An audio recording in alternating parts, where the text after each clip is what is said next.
नमस्कार दोस्तों, और आप देख चुके होंगे मेरे पीछे नाथुला।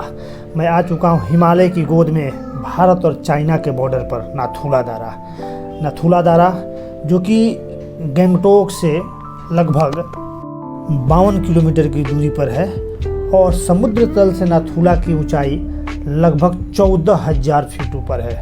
और बात करूँ गंगटोक की, तो गंगटोक समुद्र तल से लगभग 54 फीट ऊपर है। और आप देख सकते हैं रास्ते के सुंदर नज़ारे। मैं निकल चुका हूँ गंगटोक से आपके नाथुला के लिए, क्योंकि रात में हेवी रेनफॉल के चलते पहाड़ की चोटियों पर बर्फबारी हो चुकी है, ऐसा पता लगा है। इसलिए हमने अगले ही सुबह गंगटोक से नाथुला की तैयारी कर ली है। और दोस्तों, ये मैं पहुंच चुका हूं नाथुला दारा। मैं इस पूरे वीडियो में आपको आगे चलकर नाथुला कैसे जाएं, कौन एक दिन के ट्रिप में क्या क्या घूमें, परमिट क्यों लेना पड़ता है, कैसे बनाएं, इन सब चीज़ों को आपके सामने क्लियर करूंगा, ताकि जब आप आएँ तो आपको आने में सुविधा हो।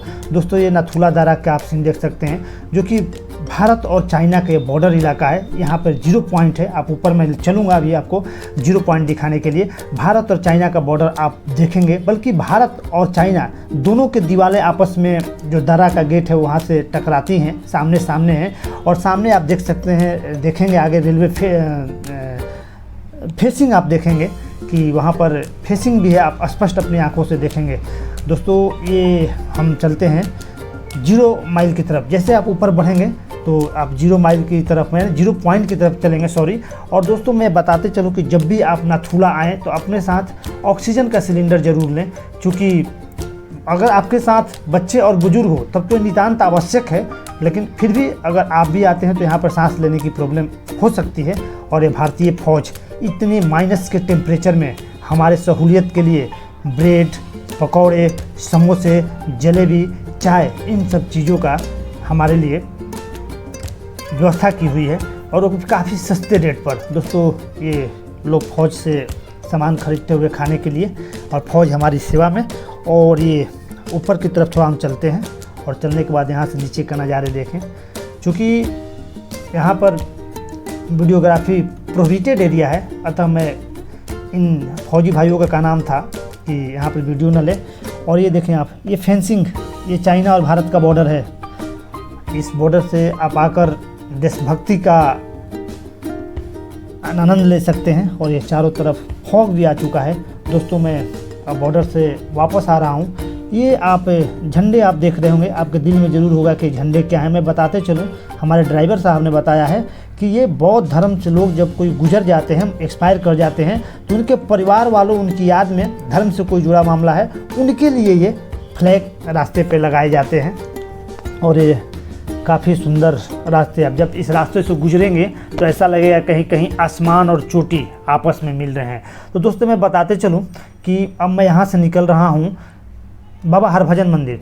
बाबा हरभजन जो थे पंजाब रेजिमेंट के एक सैनिक थे। ये मंदिर उन्हीं की याद में है, मेमोरियल इनके याद में बना है, जो 13,000 फीट ऊपर है। और जैसे ही आप आते हैं नीचे 4 किलोमीटर नाथुला से, तो ये उनका मंदिर है। ऐसा कहा जाता है कि जब बाबा एक दिन गश्त के दौरान थे, तो गश्त के दौरान वो कहीं भटक गए और कहीं दर्रे में गिर गए और उनकी मौत हो जाती है। काफ़ी खोजबीन के बाद भी उनकी डेड बॉडी नहीं मिलती है, तो उन्हें शहीद घोषित कर दिया जाता है। अचानक एक दिन अपने वो फौजी भाई के सपने में आते हैं और वो बताते हैं कि मैं यहाँ पे गिर कर एक्सपायर कर गया हूँ, मेरा यहाँ इसी दर्रे के पास डेड बॉडी है, तुम लोग जाकर मेरा डेड बॉडी लाओ और मेरे याद में यहाँ पर एक मंदिर बनाओ, मैं जिंदा हूँ, मैं तुम लोगों की आजीवन भारत की रक्षा करूँगा।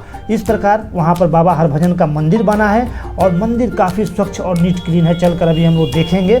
और भारत ही नहीं, चाइना के सैनिक भी ये मानते हैं कि बाबा हरभजन का वहाँ पर अस्तित्व है। जब भी भारत और चाइना का फ्लैग मीटिंग होता है तो बाबा के लिए एक कुर्सी खाली रखी जाती है, क्योंकि कई एक बार चाइना की फौज कहती है कि रात में बॉर्डर इलाके पे कोई फौजी घोड़े पर बैठकर बॉर्डर का पहरा देता है, पकड़ने की कोशिश होती है तो नाकाम हो जाता है। ऐसी घटनाओं के बाद ये चाइना की फौज भी वहाँ पर नाथुला पर मानने लगी है कि बाबा हरभजन जो हैं उनका आत्मा है, वो अस्तित्व में है और हर फ्लैग मीटिंग में उनके लिए कुर्सी खाली रखी जाती है। आप देखेंगे जब मंदिर जाएंगे तो बाबा का लिविंग रूम है, बाबा का बेड लगाया जाता है। ऐसा देखा जाता है कि बेड पे ऐसा लगता है अगले सुबह कोई सोया हुआ हो। कभी कभी उनके बूट पे कीचड़ के निशान होते हैं, जैसे बाबा कहीं से ड्यूटी करके आए हों।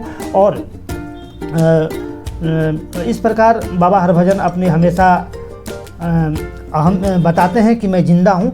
तो दोस्तों मैं एक बात बता रहा था कि जब भी आप गंगटोक आएँ तो एक दिन पहले अगर नाथुला की यात्रा करना हो, चूँकि ये प्रोटेक्ट एरिया है तो यहाँ प्रोटेक्ट एरिया परमिट लेना होता है। और परमिट के लिए voter ID card, DL, passport या कोई भी सरकारी आईडी प्रूफ का सरकारी ओरिजिनल मूल प्रति और फोटोकॉपी आपके पास होना चाहिए। मैं बता दूँ कि आधार कार्ड और पैन कार्ड एलिजिबल नहीं है।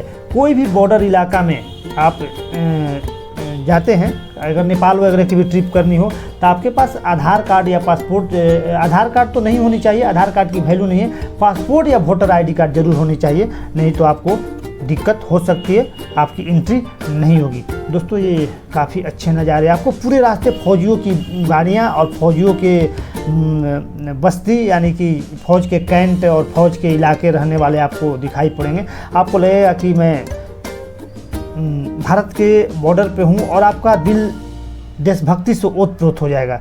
अब हम तुरंत बाबा हरभजन मंदिर पहुँचने वाले हैं और बाबा हरभजन मंदिर के बाद हम लोग चांगू लेक जाएंगे और वहाँ से एक दिन का ट्रिप ख़त्म होता है। दोस्तों अब हम पहुँचने ही वाले हैं, पहुँच गए बाबा हरभजन मंदिर। आप यहाँ पर हमारा प्यारा तिरंगा झंडा शान से लहरता हुआ और काफ़ी ही सुंदर, एकदम स्वर्ग की तरह नीट और क्लीन ये बाबा हरभजन मंदिर। दोस्तों इस मंदिर की हमारे फौजी भाइयों में और अन्य में इतनी महत्ता है कि सारे लोग विश्वास करते हैं कि बाबा हरभजन आज भी जिंदा हैं और कई एक बार अपनी प्रामाणिकता वो छोड़ गए हैं। कभी भी वो आने वाली परेशानियों का पहले ही हमारे फौजी भाइयों को हिंट कर देते हैं। दोस्तों ये फौज की गाड़ियाँ और कोई आज उत्सव है उनका, और इस उत्सव के अवसर पे हम टूरिस्ट के लिए फौज की तरफ से, भारतीय फौज की तरफ से चाय, बिस्किट, हलवा, जलेबी, पकौड़े, नाश्ते सब कुछ फ्री। और दोस्तों हम आ गए बाबा हरभजन मंदिर में। ये उनकी मूर्ति, जैसे कि मैं बाबा हरभजन जो थे पंजाब के कुक्का गांव है, वहाँ से रहने वाले थे। ये उनकी ऑफिस है। ऐसा माना जाता है कि बाबा यहाँ हमेशा आकर अपनी दरबार लगाते हैं।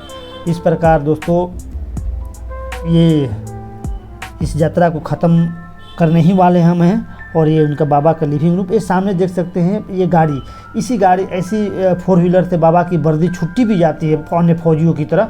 उनको जिंदा माना जाता है और सिलीगुड़ी रेलवे स्टेशन पर उनके लिए बर्थ रिजर्व होता है और उनकी वर्दी उनके गांव वालों के पास, घर वालों के पास भेजा जाता है और फिर वो छुट्टी काट के आते हैं, तब उनकी वर्दी फिर वापस आती है। मतलब पूरी तरह से उनके लिए वो सुविधा है जैसे एक नायक, एक फौजी अफसर के लिए जो सुविधाएँ होती हैं वो सारी सुविधा इन्हें तीनों टाइम, उन्हें 2 टाइम भोजन भी मिलता है, चाय भी मिलता है।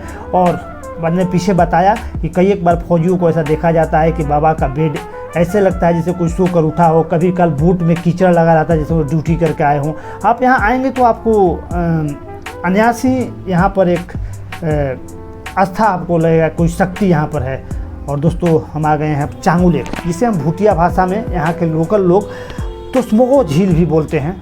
हम लोग चांगू लेक से ही ज़्यादा फेमस है टूरिस्ट के बीच में। ये बहुत ही अच्छा लेक है दोस्तों, और सुंदर और काफ़ी ही आकर्षक लेक है। और इसका सबसे बड़ी खूबी है कि इसका पानी समय समय पर अपना रंग बदलते रहता है।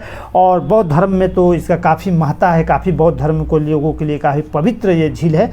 और पुराने बौद्ध भिक्षु जो थे, इस झील का जब पानी बदलता था, उस पानी के बदलने के कलर से भविष्य की भविष्यवाणी कर देते थे कि आगे क्या घटने वाला है।